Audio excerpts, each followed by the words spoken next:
नमस्कार, न्यूज़ 24 देख रहे हैं आप और आपके साथ मैं हूं सऊद मोहम्मद खालिद। तो आज यूपी की राजनीति में इस वक्त क्या कुछ चल रहा है, बुलडोजर या लैपटॉप, कौन हावी हो रहा है, कौन कितने टॉप पर है और कौन फ्लॉप होता दिखाई दे रहा है, इसकी पूरी समीक्षा करेंगे। एक बड़े पैनल के साथ बातचीत भी करेंगे, लेकिन फिलहाल आपको लिए चलते हैं मुख्यमंत्री योगी आदित्यनाथ एक प्रेस कॉन्फ्रेंस को संबोधित कर रहे हैं उसी पीसी में। सरकारों की संवेदना कभी उन गरीबों के प्रति, अभावग्रस्त उन लोगों के प्रति नहीं देखने को मिली थी। एन्सेफेलाइटिस की ही हम बात करें, 40 वर्षों में 50,000 से अधिक बच्चे यहां पर असमय काल कलवित हुए। कोई पुख्ता व्यवस्था नहीं हो पाई और 2016 में ही प्रधानमंत्री मोदी जी ने पूर्वी उत्तर प्रदेश को एक एम्स दिया और वह गोरखपुर में स्थापित किया। एम्स भी बनकर के तैयार है। विश्वस्तरीय विशेषज्ञ स्वास्थ्य सुविधा का एक महत्वपूर्ण केंद्र, देश और दुनिया में स्वास्थ्य सुविधा की अपनी जिसकी ब्रांड है, उस एम्स का उद्घाटन भी प्रधानमंत्री मोदी जी के द्वारा ही 7 दिसंबर को होगा। एक तीसरा महत्वपूर्ण केंद्र आपने देखा होगा यहां पर। तो मुख्यमंत्री योगी आदित्यनाथ अपनी गृह जिले गोरखपुर में मौजूद हैं और प्रधानमंत्री भी कुछ दिनों में यहां पहुंचने वाले हैं। एम्स का वो लोकार्पण करेंगे, एम्स का जिक्र भी कर रहे थे मुख्यमंत्री योगी आदित्यनाथ। तमाम विकास कार्यों को धार देने में लगातार फिलहाल बीजेपी के तमाम नेता नजर आ रहे हैं, लेकिन हम इस वक्त उत्तर प्रदेश में क्या कुछ चल रहा है जरा उस पर बात करेंगे। दरअसल यूपी चुनाव के ऐलान में 1 महीने से भी कम का वक्त बचा हुआ है और ऐसे में हर राजनीतिक दल ने अपनी अपनी जीत को सुनिश्चित करने और अपने अपने वोट बैंक को बचाए रखने के लिए सियासी वार पलटवार का तीखा सिलसिला शुरू कर दिया है। और ये आप तस्वीरें देख लीजिए, अलग अलग जगह पर आप ये समझ सकते हैं, अब्बा जान की बात हो रही है, काल नेमी की बात हो रही है और तमाम दूसरे उपमाओं का जिक्र हो रहा है। बता दें कि इस बार यूपी में इन बयानबाजियों का सिलसिला सीएम योगी के अब्बा जान जैसे बयान से हुआ। उसके बाद तो मर्यादाओं की धज्जियां उड़ानी शुरू हो गई और चुनाव के अहम मुद्दे जैसे विकास, रोजगार, बिजली, पानी कहीं गुम होते हुए दिखाई देने लगे हैं और एक दूसरे से डरा करके चुनाव की दिशा तय करने की कोशिश हो रही है। हर कोई सामने वाले को घातक और खतरनाक बता रहा है। बिहार की तरह यूपी में भी जंगल राज का भय, माफियाओं का डर दिखा करके असल मुद्दों से किनारा कर लिया गया है। मिल रहा होगा ना आप लोगों को, राशन मिल रहा है राशन। क्या ये राशन 2017 के पहले भी मिलता था? क्योंकि तब तो अब्बा जान कहने वाले राशन हजम कर जाते थे। आज जो जय श्री राम बोलते वो बगैर स्नान के बोलते कि आज भी बहुत लोग जय श्री राम का नारा लगाते हैं, वो सब मुनि नहीं, वो निश्चय। 2017 के विधानसभा चुनाव से पहले कितने लुंगी छाप गुंडे घूमते थे, जालीदार गोली टोपी लगाए हुए, राइफल रिवॉल्वर बंदूक लिए हुए व्यापारियों को डराने और धमकाने का काम कौन करता था? हम मुतालबा करते हैं कि CAA कानून को भी वापस लिया जाए। हमसे मीडिया वाले पूछ रहे हैं कि अगर नहीं करे तो क्या करेंगे? अगर NPR और NRC का कानून बनाएंगे तो हम दोबारा रोड पे निकलेंगे, यहीं पर भी शाहीन बाग बनेगा इंशाअल्लाह ताला। इस तरीके से अंग्रेज बांटो और राज कर रहे थे, उसी तरह भारतीय जनता पार्टी मारो और डरा रही है, राज करो। मार करके राज करना चाहती है, डरा करके राज करना चाहती है कि अगर आपने खबर निकाली तो आपके खिलाफ भी मुकदमा हो जाएगा। तुष्टीकरण की राजनीति है ये, तुष्टीकरण नहीं। ये दूसरों पे आरोप लगाते थे तुष्टीकरण का, ये तुष्टीकरण नहीं, ये दुष्टीकरण है। तो सीधे तौर पर इन बयानों को आप क्या कहेंगे? ध्रुवीकरण की कोशिश अगर नहीं है तो ये क्या है? और धर्म और राजनीति की बात और किसी तरीके से सामने वाले को तमाम आपके लिए, जनता के लिए घातक और खतरनाक बताने की कोशिश है, और इसमें कोई पीछे नहीं है, हर कोई एक कदम आगे बढ़ता हुआ दिखाई दे रहा है। इस पर हम जरा बात करेंगे और यह जानने की कोशिश करेंगे कि आखिर इसका सहारा लेने की जरूरत क्यों पड़ जाती है और क्यों असल मुद्दे धीरे धीरे गौड़ होने लगते हैं। इस पर बातचीत करने के लिए मेरे साथ एक खास पैनल जुड़ा हुआ है और इसके अलावा मेरे साथ मेरे वरिष्ठ सहयोगी राजीव रंजन भी मेरे साथ मौजूद हैं। राजीव, मैं आपके पास आऊं उससे पहले अपने मेहमानों का तारुफ करा देते हैं। इस वक्त मेरे साथ बीजेपी के, यूपी बीजेपी के स्पोक्स पर्सन राकेश त्रिपाठी जी मौजूद हैं। इसके अलावा मेरे साथ कांग्रेस के प्रवक्ता संजीव सिंह मौजूद हैं और साथ ही साथ समाजवादी पार्टी के प्रवक्ता अमीक जामाई मौजूद हैं। आप तीनों का बहुत स्वागत है। मैं चर्चा की शुरुआत आप तीनों के पास आकर के करूं उससे पहले राजीव, मैं आपका रुख करना चाह रहा हूं। राजीव, देखिए ये हर बार होता है और प्रियंका गांधी ने कुछ दिन पहले कुछ बात भी कही थी धर्म की राजनीति को लेकर के कि ये बड़ी खतरनाक होती है। हालांकि खुद कांग्रेस भी इससे पीछे नहीं रहती, कई बार मौका देख करके वो भी इस तरह की बात करते। राशिद अल्वी का बयान हमने सुना। आखिर इसकी जरूरत क्यों पड़ जाती है और जनता क्यों आखिर में ठगी हुई महसूस कर जाती है कि हमारे असल मुद्दे तो कहीं गायब हो गए?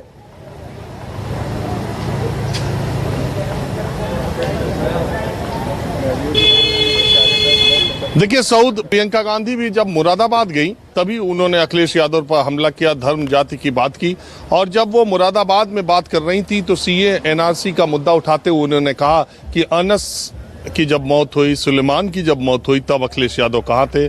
जाहिर सी बात है, मुरादाबाद मंडल में, मुरादाबाद में तकरीबन आधे वोटर मुस्लिम है, माइनॉरिटी से है। सबको पता है कि मुरादाबाद बेल्ट में मुस्लिम डोमिनेशन कैसा है।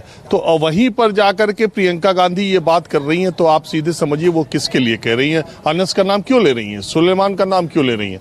अब बात आते हैं भारतीय जनता पार्टी पर।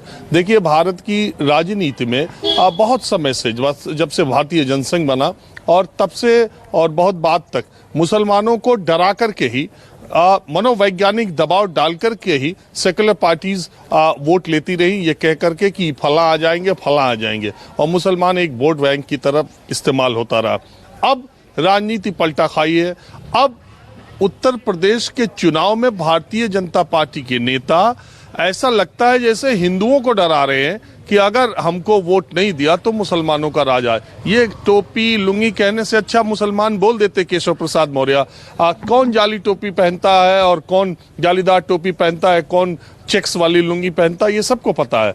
लेकिन नहीं, वो नाम नहीं लेंगे, लेकिन काम सब अपना करते जा रहे हैं, क्योंकि उनको हिंदुओं के भीतर ये बात देनी है कि अगर आपने हमें वोट नहीं किया तो मुसलमानों का राज आ जाएगा। अखिलेश यादव जिन्ना वाले हैं वो मुसलमानों की बात करेंगे तो हिंदुओं के बीच में ये बात की जा रही है। दरअसल क्या है कि पूरे तौर पर सांप्रदायिक ध्रुवीकरण के अलावा, मैं बार बार कहता हूं, भारतीय जनता पार्टी विकास की चाहे जितनी बात कर दे, चाहे जितनी भी लोकार्पण कर ले, शिलान्यास कर ले, जो भी कर ले, लेकिन भारतीय जनता पार्टी को अंततः आना पड़ेगा अपने मूल मुद्दे पर। वही मंदिर, वही मुसलमान, और इसी का राग अलापते रहेंगे। और उनके पास, देखिए, दूसरी बात यह है कि इसमें कोई दो राय नहीं है, इसमें कोई दो राय नहीं है। सड़क पर चलते कोई भी आदमी इस बात से इनकार नहीं कर सकता कि योगी आदित्यनाथ की सरकार में जो सड़क टाइप गुंडे या जो माफिया जिस तरीके का उत्तर प्रदेश में किसी एक सरकार में नहीं, पिछले 25-30 सालों में जिस तरीके से माफियाओं ने, गुंडों ने राजनीति पर और तमाम चीज़ों पर कब्जा कर लिया था, जिस तरीके से सड़क पर उनका आतंक था, वो योगी आदित्यनाथ की सरकार में बहुत हद तक कम हुआ। ये सब लोग मानते हैं और मैं भी ये मानता हूँ बहुत साफ गोई से।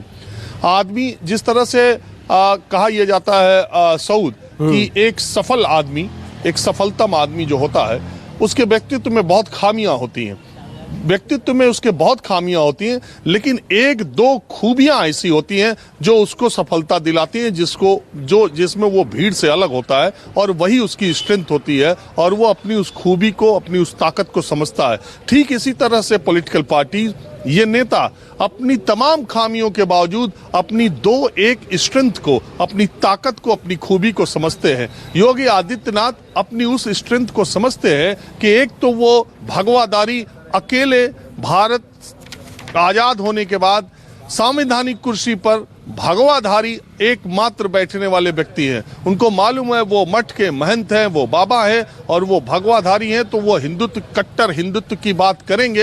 ये उनकी स्ट्रेंथ है। उनकी बहुत सारी कमजोरियां हैं, उनके शासन में बहुत सारी कमजोरियां हैं, लेकिन उनको मालूम है ये उनकी स्ट्रेंथ है और इसका वो इस्तेमाल करेंगे। और दूसरी बात, उनको मालूम है कि ये उनके पूरे 5 साल में अगर गिनाने के लिए सबसे बड़ा काम लोगों की जुबान पर है तो वो गुंडों का और कानून का, इस कानून के राज में बहुत सारी पुलिसिया ज्यादती, ब्यूरोक्रेसी का बहुत ज्यादा मनमानापन भी है, जिसमें किसी की आवाज कहीं सुनाई भी नहीं दे रही है। लेकिन उसके बावजूद योगी आदित्यनाथ की ये सरकार की और उनके व्यक्तित्व की ये जो दो ताकत है, उसका इस्तेमाल वो करने से पीछे नहीं हटेंगे। और बार बार मैं आऊंगा या नहीं आऊंगा ये बात बाद में की जाएगी, वो आ जाएगा, ख्याल रखिए, ये बात की जाएगी। और जिस तरह से बिहार में लास्ट के फेज में ऐसी बातें कही गई थी, तो लेकिन इससे एक बात ये भी पता चल रहा है, एक बात साफ हो रही है कि इस चुनाव में अखिलेश यादव भी पिछले 3 चुनाव वाले अखिलेश यादव नहीं है। वो वहां तक पहुंच गए हैं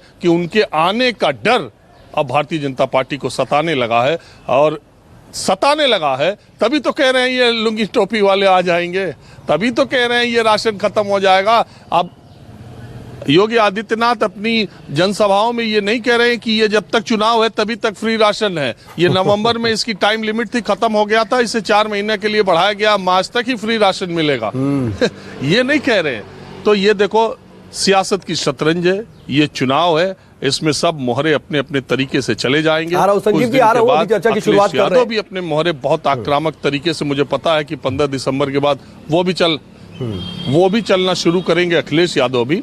और सारी पार्टियों को पूरा हक है, लोकतंत्र है, अपने अपने मोहरे चलते रहे। अब जनता किसके साथ खड़ी होती है, किसके साथ कितना समर्थन। बात तो यही है ना कि कोई इसमें पीछे नहीं है और बयान वीरों की एक पूरी फौज तैयार है। और दिसंबर की इस गर्मी की तपिश, ये तो तमाम बयान है वो बढ़ा रहे हैं। और देखिए, सभी सियासी पार्टियों के प्रवक्ता इस वक्त जो सामने नजर आ रहे हैं, वो इस बात को समझ रहे हैं कि सामने वाला क्या कह रहा है वो हमें दिखाना है, और कहीं ना कहीं उनका डर दिखा करके ही हम शायद अपनी कुर्सी बचा सकते हैं या फिर हम दोबारा आ सकते हैं। राकेश त्रिपाठी, मैं आपके पास सबसे पहले आना चाह रहा हूं। देखिए, यूं तो अगर यह बात कही जाए कि इस हमाम में सब दंगे हैं तो शायद गलत नहीं होगा, क्योंकि यह सियासत की शतरंज है और सामने वाले को किस तरीके से मात देनी है इसकी कोशिश है। लेकिन इस पूरी कोशिश में, इस कवायद में मंदिर की बात, जालीदार टोपी की बात, अखिलेश अली जिन्ना की बात, यह क्यों करनी पड़ जाती है? अब्बा जान और बुलडोजर की बात क्यों ज्यादा करनी पड़ जाती है?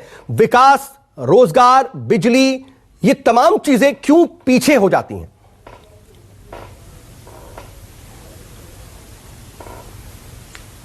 सर जी, हम तो विकास के मुद्दे पर ही बात कर रहे हैं, और बात करते समय जो बात राजीव जी कह रहे थे कि हम ये डर बैठाना चाहते हैं कि ये आ जाएंगे तो क्या होगा, मुझे लगता है ये इस तरह से इसका विश्लेषण करने के बजाय, आप नहीं, अगर सभी एक दूसरे का डर बैठा रहे हैं, ये उन्होंने अपनी उपलब्धियों को बताए तो वो तुलनात्मक अध्ययन करके रखे। वो नहीं, मैं मानता हूं कि इंपॉर्टेंट ये है कि तुलनात्मक अध्ययन करके दिखाया जाए कि जब पिछली सरकार थी तो क्या था और आज जब सरकार बदली है तो क्या फर्क आया है, क्या बदलाव हुआ है। मुझे लगता है कि इस ढंग से भारतीय जनता पार्टी ने एक परिवर्तन की अपनी बात बताई है। हमने जब चुनाव संकल्प पत्र अपना जारी किया था 2017 में, तो हमने कहा था न गुंडा राज न भ्रष्टाचार, और इन दोनों ही पैरामीटर्स पर आपने दोनों बयान चलाए हैं, चाहे मुख्यमंत्री जी का बयान चलाया हो या उप मुख्यमंत्री जी का बयान चलाया हो, ये दोनों ही बातें हमारे उस संकल्प को पूरा करते हुए और पिछली सरकार से अब्बा जान शब्द के बिना पिछली सरकार में राशन हजम हो जाएगा ये नहीं कहा जा सकता किस प्रकार से, क्या गुंडों की जब परिभाषा देते हैं आप, तो उपमा, जालीदार टोपी और लुंगी की दिया जाना जरूरी था, उसके बगैर सिर्फ गुंडा नहीं कह सकते थे। बुलडोजर की जब आप बात करते हैं तो क्या मुख्तार अंसारी का ही जिक्र करना जरूरी नहीं है? क्यों किसी और तबके के शख्स का जिक्र क्यों नहीं होता है? क्यों आखिर लेबलाइज किया जाता है? मैं कहना यह चाह रहा हूं।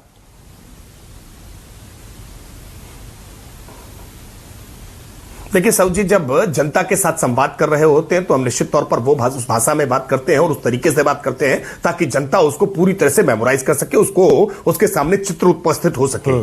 जब प्रयागराज में उप मुख्यमंत्री केशव प्रसाद मौर्य जी व्यापारियों से बात कर रहे थे तो सिविल लाइंस के उस दौर की याद दिलाएंगे कि किस प्रकार से जालीदार टोपी लगा करके, लुंगी लगा करके, और प्रशासन मौन हो जाता था, खाकी वर्दी मौन हो जाती थी कि जब वो जालीदार टोपी देखा करती थी, लुंगी देखा करती थी, और इस प्रकार से आकर के रंगदारी वसूली होती थी। अतीक अहमद के गुर्गों से किस प्रकार से प्रयागराज पीड़ित हुआ करता था और आज कैसा परिवर्तन आया है प्रयागराज में। आज किसी की हैसियत नहीं है, हिम्मत नहीं है कि कोई जाकर के किसी व्यापारी से रंगदारी वसूलने का काम करे। ये परिवर्तन अगर हम बताने का काम करते हैं तो मैं मानता हूं इसको किसी मजहबी चश्मे से देखना, कम्युनल एंगल से देखना, ये तो ठीक नहीं है। देखिए एंगल तो आप दे रहे हैं ना, वही तो बात है। क्या सिर्फ वही गुंडे थे जो जालीदार टोपी पहनकर और लुंगी पहनकर आते थे? कोई उसकी पहचान कोई और नहीं थी। अपराधी की पहचान आखिर उसके कपड़ों से क्यों? अपराधी तो अपराधी है।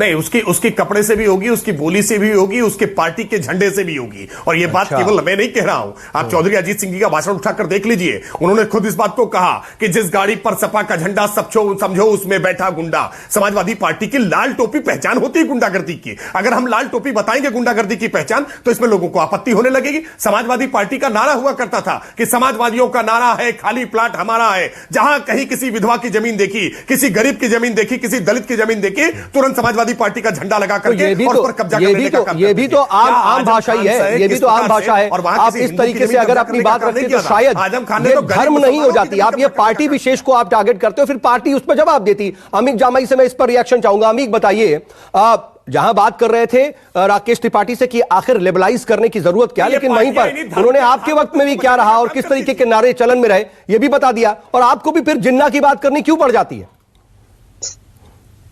देखिए, हमारे मुद्दे बहुत अलग हैं।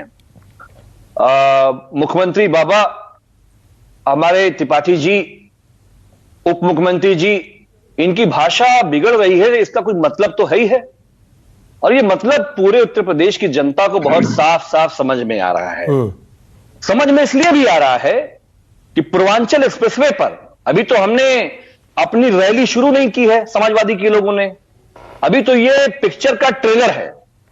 अब पिक्चर के ट्रेलर में पूर्वांचल से लेकर बुंदेलखंड में जो इनकलाब, लाल इनकलाब से इनको डर लगना चाहिए बीजेपी आरएसएस वालों को, क्योंकि लाल रंग के झंडे के पीछे बुंदेलखंड में जो इंसानों का सैलाब आदरणीय अखिलेश यादव जी के नेतृत्व में जो खड़ा हुआ है, केशव मौर्य जी की जबान फिसलना बहुत जरूरी है। और ये उप मुख्यमंत्री, इनकी जबान से धर्म का नाम शोभा नहीं देता है। जिस इंसान पे पूजा का चंदा चोरी करने का आरोप लगा हो, उसकी एफिडेविट में उसकी धारा लगी हो, जो अपना इलाहाबाद में चंदा चोर के नाम से मशहूर हो, ऐसे लोग धर्म की बात करें, ये अच्छी बात नहीं। हम तो सिर्फ इतना पूछना चाहेंगे, आपका जो लॉ एंड ऑर्डर था, कल लखनऊ में जो 68,000 जो युवाओं ने, बेरोजगार युवाओं ने, जिन पे आपने लाठियां भाजी हैं त्रिपाठी जी, जरा एक मुख्यमंत्री से बोलो कि बयान दे कि आपने नहीं। आमिर साहब तमाम बातें आप कह ले रहे हैं, लेकिन आप कह रहे हैं आपके मुद्दे बहुत अलग है, जन सैलाब आ रहा है, लेकिन फिर चिलमजीवी जैसे शब्द इस्तेमाल करने की जरूरत क्यों पड़ जाती है? क्या भाषा आपकी नहीं बिगड़ रही? आप मुझे ये बताइए ना, अगर मुख्यमंत्री निवास की दीवारें गंदी होंगी, काली हो जाएंगी, धुआं रहेगा हर वक्त, उसको बताना पड़ेगा ना। आपने बताया था टोटी, कि हम लोग टोटी में जाते हैं, तो हम बताएंगे कि मुख्यमंत्री निवास की जो दीवारें हैं वो काली क्यों है। आप फुल टाइम धुआं में रहते हो, आप हमें इतना जवाब दो। आज राकेश त्रिपाठी जवाब दे। आप ये बहुत बड़ी बात कर रहे हैं, बहुत बड़ा आरोप लगा रहे हैं आमिक जामाई, लेकिन इसके पक्ष में, इसके फेवर में आप बात क्या रख सकते हैं? ऐसे तो कोई भी कहीं के बारे में भी कह सकता है कि इस घर में धुआं है और इस घर में चिलम जलती है। कैसे साधु संतों का अपमान कर सकते हैं? मैं आपसे ये कह रहा हूं, 68,000 युवाओं पे कल जो आपने लाठी चलवाई है, बेरोजगार युवाओं पे, समाजवादी लोग पूछना चाहते हैं। अब आप अपनी बात से अलग जा रहे हैं ना आमिक साहब, बात से अलग जा रहे हैं ना आप। मुख्यमंत्री आवास धुएं में रहता है, वो काला हो गया है। कहां से आपने जाकर देख लिया कि उसकी दीवारें काली हो गई हैं? कहां से आपने दिखा दिया? आप दिखाइए फिर जनता को कि ऐसा है। ये तो राकेश त्रिपाठी जवाब दे, व्यक्त कर रहा हूं इस प्रकार की जवाब दे। लेकिन मैं आ रहा हूं राजीव, आपके पास भी आ रहा हूं। राकेश जी, मैं खुद देखिए, मैं खुद रोक रहा हूं, उनसे जवाब दे रहा हूं। ठीक है, मैं आमिर साहब और राकेश जी, आप दोनों को रोक रहा हूं। राजीव इस पर कुछ कहना चाह रहे हैं। राजीव टिप्पणी करना चाहते हैं कि साधु संत चिलम पीते हैं। मैं आ रहा हूं राकेश जी, मैं आ रहा हूं, आपकी बात भी लूंगा और आमिर साहब की बात लूंगा। राजीव का मौका देंगे। देखिए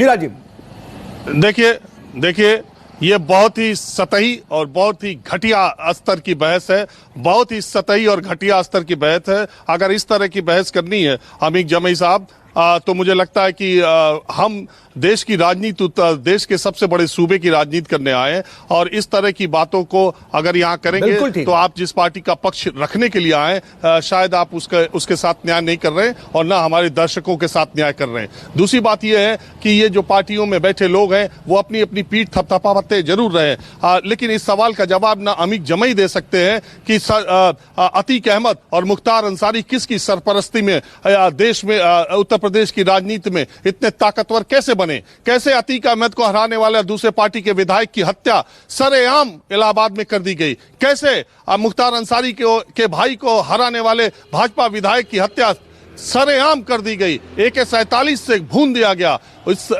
कौन है उस समय किसकी सरकारें थी, इसका जवाब अमीक जमई को देना होगा। अगर आप कहते हैं मुख्तार अंसारी के भाई को हराने वाले की हत्या तुरंत कर दी जाए, अतीक अहमद को हराने वाले की विधायक की हत्या तुरंत कर दी जाए, सरेआम की जाए और सरकार आप ही की रहे और आप ही की सरपरस्ती में वो पले बढ़ते रहे, तो ये आरोप आप पर लगेगा। दूसरी बात, भारतीय जनता पार्टी से मैं ये कहना चाहता हूं कि जब ब्रजभूषण शरण सिंह सपा में चले जाएं तो वो बाहुबली, जब भाजपा में चले आए तो बिल्कुल साफ हो गए। ऐसी वॉशिंग मशीन आपके पास है कि रमाकांत यादव दुर्दांत अपराधी हो जाएं जब वो समाजवादी पार्टी से सांसद हो जाएं, जब वो बसपा से सांसद हो जाएं, लेकिन जब भारतीय जनता पार्टी उन्हें टिकट दे, उनके मंच पर अमित शाह मौजूद हो और वो कमल का फूल खिलाने के लिए आजमगढ़ संसदीय सीट पर चले तो वो संत बन जाते हैं। ये पैमाने दोनों लोगों के लिए वैसे ही है और ऐसा नहीं है। भारतीय जनता पार्टी की सरकार को बनवाने में अहम भूमिका उसी राजा भैया ने निभाई, वही मुख्यमंत्री राजनाथ सिंह बने जो उनके पूर्ववर्ती मुख्यमंत्री कल्याण सिंह उनको कुंडा का गुंडा कहते थे, वहीं पर जाकर के कहा।